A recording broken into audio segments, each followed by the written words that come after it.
Hello everyone, CA with Anjali में आप सभी का स्वागत है। आज हम लोग साइंस के मोस्ट इम्पॉर्टेंट प्रश्न को इस वीडियो में डिस्कस करेंगे। चलिए आगे बढ़ते हैं क्वेश्चन नंबर फर्स्ट की तरफ। किस विज्ञान में पक्षियों से संबंधित अध्ययन किया जाता है? प्रश्न नंबर 1, किस विज्ञान में पक्षियों से संबंधित अध्ययन जो है सो किया जाता है? Osteology, ornithology, option C optics, option D seismology. इन चारों ऑप्शंस में से किस विज्ञान में पक्षियों से संबंधित जो है सो अध्ययन किया जाता है? तो इसका राइट आंसर होगा ऑप्शन बी। कीटों का अध्ययन क्या कहलाता है? तो एंटोमोलॉजी। क्या? एंटोमोलॉजी कहलाता है। चलिए आगे बढ़ते हैं क्वेश्चन नंबर सेकंड की तरफ। मानव विकास का अध्ययन क्या कहलाता है? मानव विकास का अध्ययन जो है सो क्या कहलाता है? Ornithology, anthropology, cardiology, option D histology. इन चारों ऑप्शंस में से मानव विकास का अध्ययन क्या कहलाता है? तो इसका राइट आंसर होगा ऑप्शन बी एंथ्रोपोलॉजी। मानव विकास का अध्ययन एंथ्रोपोलॉजी कहलाता है। क्या? एंथ्रोपोलॉजी। ऊतकों का अध्ययन क्या कहलाता है? तो हिस्टोलॉजी। क्या? हिस्टोलॉजी। और हृदयों का अध्ययन क्या कहलाता है? हृदय रोग का अध्ययन क्या कहलाता है? तो कार्डियोलॉजी। क्या? कार्डियोलॉजी। तो चलिए आगे बढ़ते हैं क्वेश्चन नंबर थर्ड की तरफ। कोशिका सिद्धांत का प्रतिपादन किसने किया था? कोशिका सिद्धांत का प्रतिपादन किसने किया था? वाटसन एवं क्रिक। कोशिका सिद्धांत का प्रतिपादन किसने किया था? ऑप्शन ए वाटसन एवं क्रिक, ऑप्शन बी बेंटिक एवं बेस्ट, ऑप्शन सी स्लाइडन एवं स्वान, ऑप्शन डी इनमें से सभी। इन चारों ऑप्शंस में से कोशिका सिद्धांत का प्रतिपादन किसने किया था? तो इसका राइट आंसर होगा ऑप्शन सी स्लाइडन एवं स्वान के द्वारा जो है सो किया गया था। कोशिका का अध्ययन क्या कहलाता है? तो क्या कहलाता है? साइटोलॉजी। कोशिका का अध्ययन जो है सो साइटोलॉजी कहलाता है। और शैवालों का अध्ययन फाइकोलॉजी कहलाता है। क्या? फाइकोलॉजी। तो चलिए आगे बढ़ते हैं क्वेश्चन नंबर 4 की तरफ। परमाणु के नाभिक की खोज किसने की थी? Option A Rutherford, option B Einstein, option C Dalton, option D Chadwick. इन चारों ऑप्शंस में से परमाणु के नाभिक की खोज किसके द्वारा की गई थी? तो इसका राइट आंसर होगा ऑप्शन ए रदरफोर्ड। परमाणु के सिद्धांत का प्रतिपादन किसने किया था? तो किसने किया था? John Dalton. किसके द्वारा किया गया था? तो जॉन डाल्टन के द्वारा जो है सो किया गया था। तो चलिए आगे बढ़ते हैं क्वेश्चन नंबर 5 की तरफ।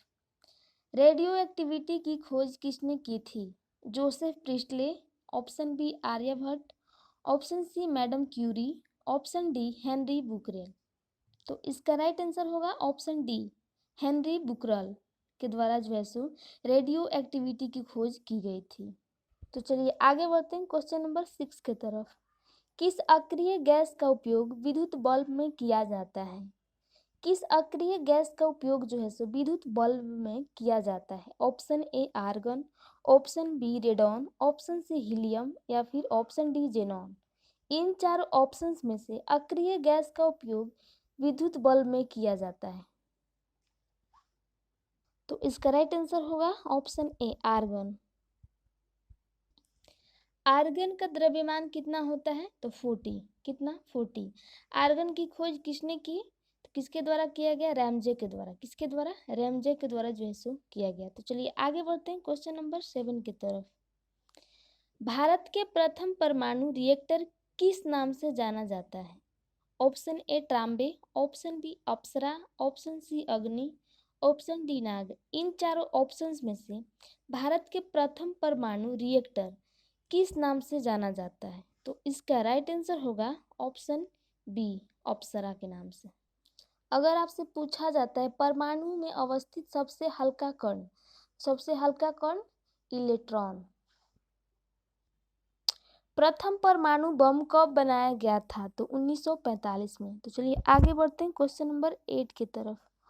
पोलियो का टीका का खोज किसने किया था? पोलियो का टीका का खोज जो है सो किसके द्वारा किया गया था? जॉन हैरिसन के द्वारा, जॉन ई साल्क के द्वारा, ऑप्शन सी जेड जॉनसन के द्वारा या फिर इनमें से कोई नहीं। इन चारों ऑप्शंस में से पोलियो का टीका का खोज किसके द्वारा किया गया था? तो इसका right answer option B. Rabies के टीके का खोज किसने की थी? तो लुईस पास्चर के द्वारा किया गया था। किसने? Lewis pasture. तो चलिए आगे बढ़ते हैं क्वेश्चन नंबर 9 की तरफ। दूध की शुद्धता किस यंत्र से मापी जाती है? Lactometer, fathometer, option C tachometer या फिर ऑप्शन डी हाइड्रोमीटर। इन चारों ऑप्शंस में से दूध की शुद्धता किस यंत्र से मापी जाती है? तो इसका राइट आंसर होगा ऑप्शन ए लैक्टोमीटर से। समुद्र की गहराई किस यंत्र से मापी जाती है? तो फेदोमीटर से। किससे? फेदोमीटर से। द्रव का अपेक्षिक घनत्व किस यंत्र से मापा जाता है? तो हाइड्रोमीटर से। किससे? हाइड्रोमीटर से। विद्युत धारा किस यंत्र से मापी जाती है? तो अमीटर से। किससे? अमीटर से। पहियों द्वारा तय की गई दूरी किस यंत्र से मापी जाती है? तो ओडोमीटर से। किससे?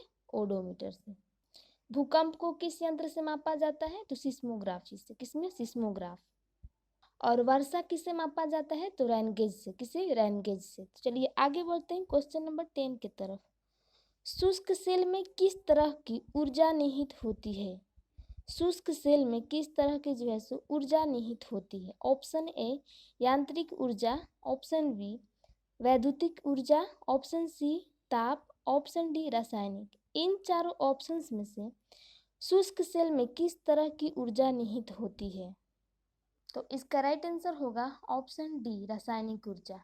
शुष्क सेल में किस तरह की ऊर्जा निहित होती है? तो रासायनिक ऊर्जा। अगर आपसे पूछा जाता है टेलीफोन लाइन में प्रवाहित ऊर्जा कौन सी होती है, तो कौन सी ऊर्जा होती है? तो वो होती है ऑप्शन ध्वनि ऊर्जा। कौन सी? तो ध्वनि ऊर्जा। टेलीफोन लाइन में प्रवाहित ऊर्जा कौन सी होती है? तो ध्वनि ऊर्जा होती है। अगर आपसे पूछा जाता है ट्रांसफार्मर का क्रोड किसका बना होता है? तो नर्म लोहा का। किसका? नर्म लोहा का। तो चलिए आगे बढ़ते हैं क्वेश्चन नंबर 11 की तरफ। मानव रेटिना पर बना प्रतिबिंब कैसा होता है? वास्तविक एवं उल्टा, वास्तविक एवं सीधा, काल्पनिक एवं सीधा, काल्पनिक या उल्टा। इन चारों ऑप्शंस में से मानव रेटिना पर बना प्रतिबिंब कैसा होता है?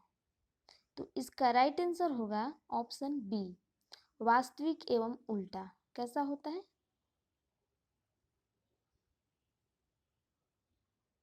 वास्तविक एवं उल्टा। पानी में हवा का बुलबुला किस तरह का कार्य करता है? तो अवतल लेंस का। किसका? अवतल लेंस का जो है सो कार्य करता है। वायुमंडल की आर्द्रता मापी जाती है तो किससे मापी जाती है? हाइग्रोमीटर से। किससे? हाइग्रोमीटर से जो है मापी जाती है।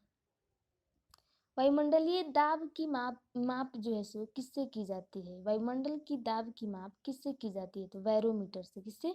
बैरोमीटर से। पानी के अंदर ध्वनि सुनने का यंत्र क्या कहलाता है? तो क्या कहलाता है? हाइड्रोफोन। क्या? हाइड्रोफोन जो है सो कहलाता है।